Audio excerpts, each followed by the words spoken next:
Hello and welcome to Maths by SAS.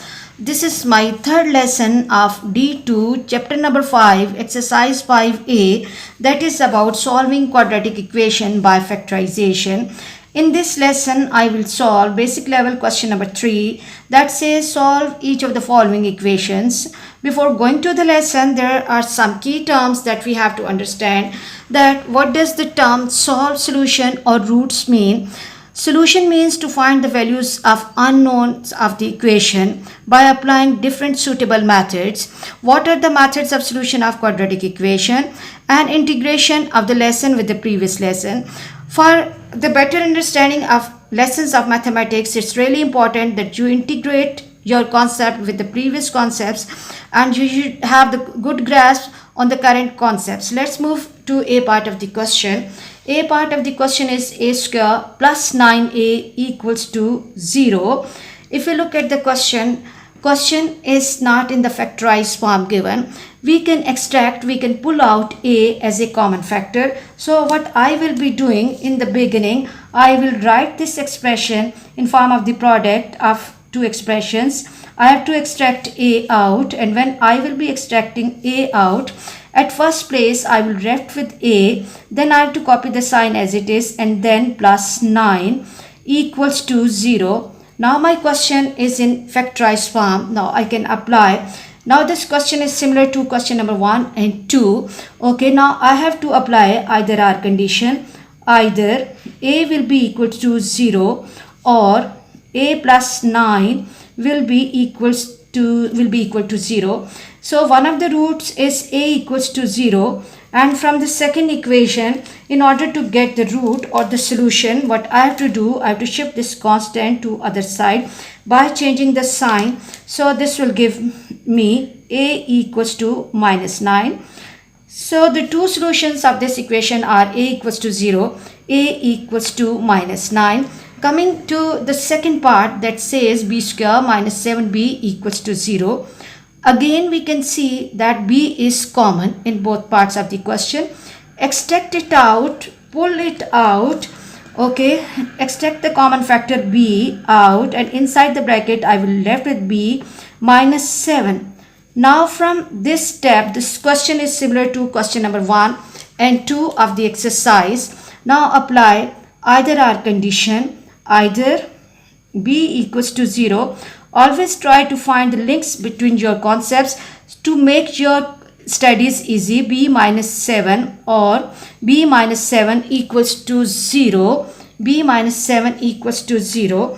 So one of the roots will be b equals to 0, and for the other root or solution, what I have to do, I have to shift this 7 to other side, and when I will be shifting this 7 to other side, value of b, other value of b will be 7. So the two roots of this equation are b equals to 0 or b equals to 7. Coming to the third part of the question. Third part of the question is 5c square plus 25c equals to 0. If we look at the question carefully, we can see that from letters, c is the common factor. From letters, c is the common factors, and from numbers, we can see table of 25 can come in table of 5. So extract all of the common factors in the beginning out. So I will pull out 5 and c.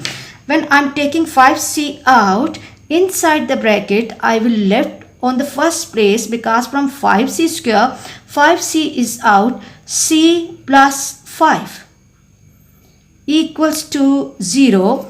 Now in order to find the solution, I have to apply either our condition, either 5c equals to 0 or c plus 5 equals to 0. In order to get value of the variable, I need to have the coefficient of the variable positive 1. Here 5 is multiplied with this c. So what I will be doing, I will be shifting this 5 to other side.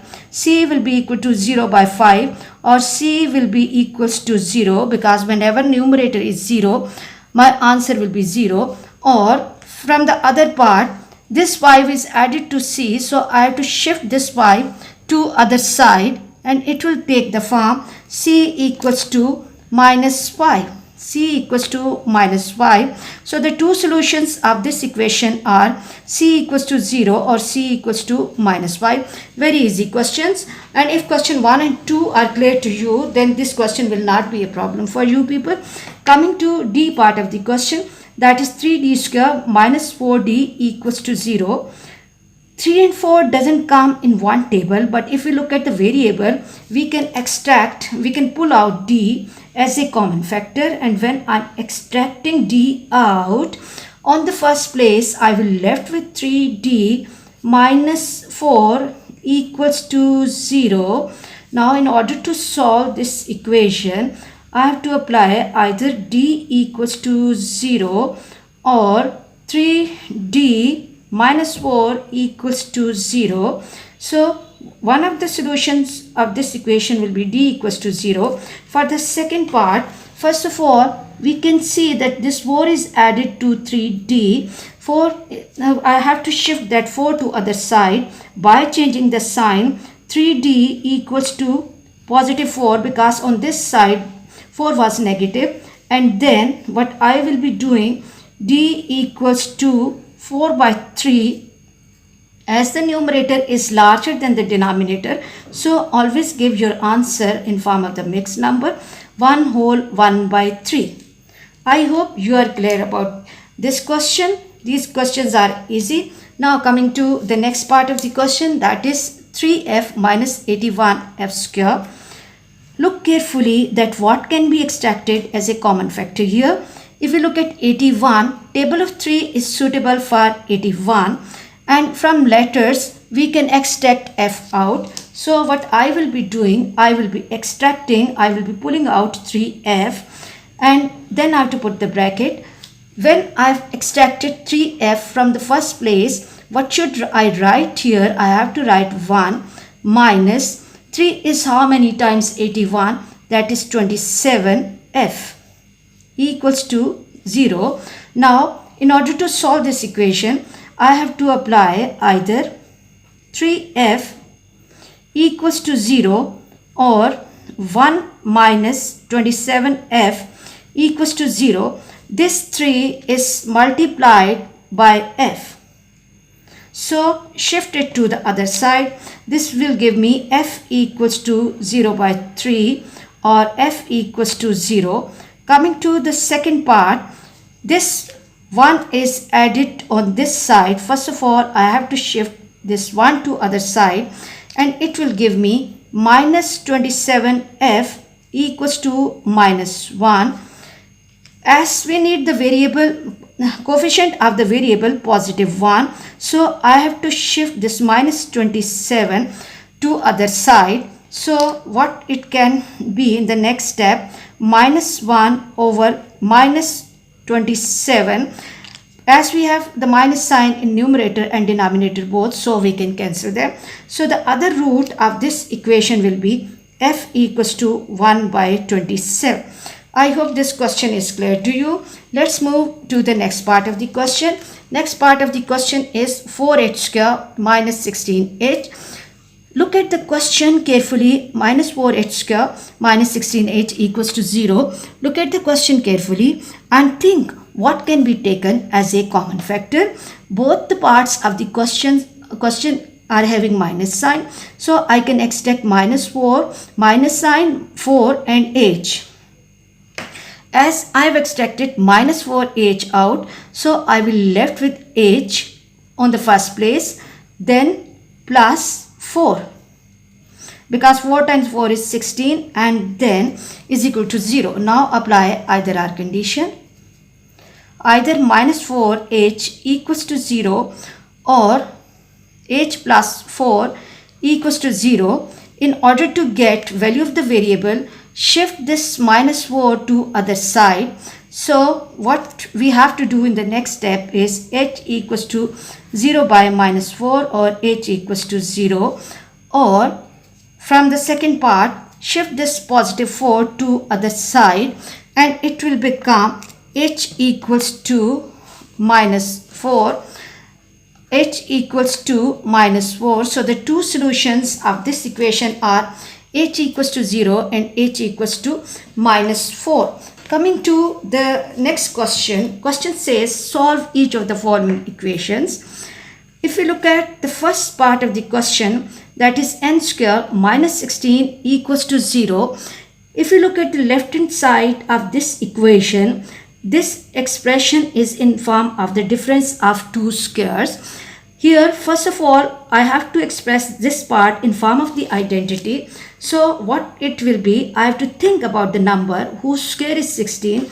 So it can take the form n square minus 4 square equals to 0.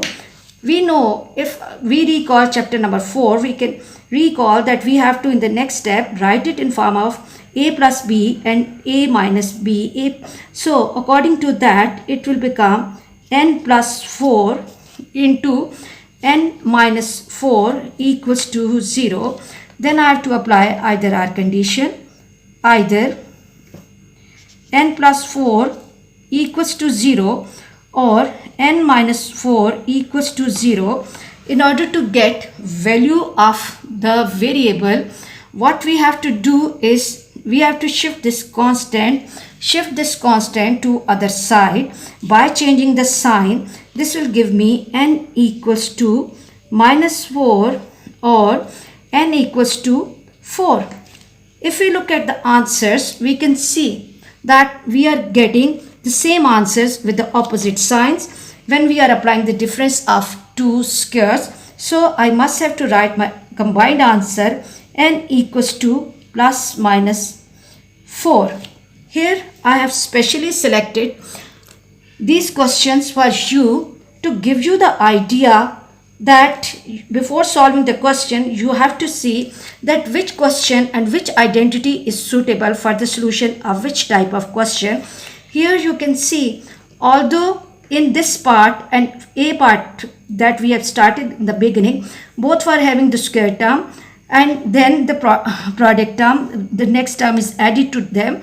But here both the terms are the perfect square, they have the minus sign, so we have to apply the difference of two squares here. I hope you are clear that why we are discussing different methods of the solution of factorization of quadratic equation. Coming to the second part of the question, that says for r square minus 100 equals to 0. It's really important to simplify your question in the beginning if you can.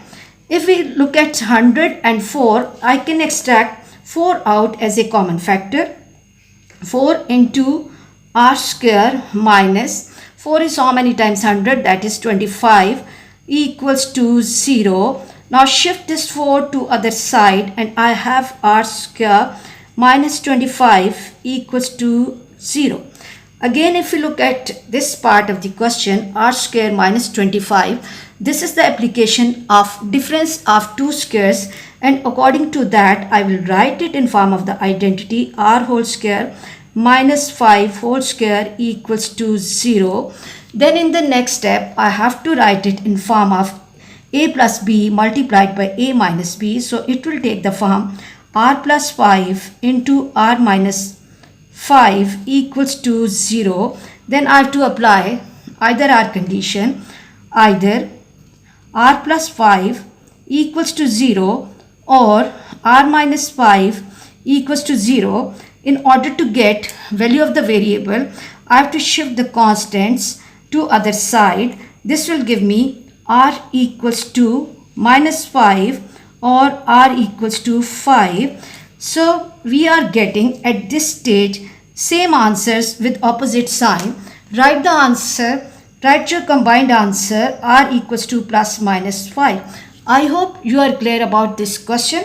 Let's move to the last part. It says k square plus 12k plus 36. If you look at the first term, that is k square, and if you look at the last term 36, which is the perfect square, if we want to express it, here we have to decide whether the identities or hit and trial will be suitable, preferably because the first term and the last term are the perfect squares.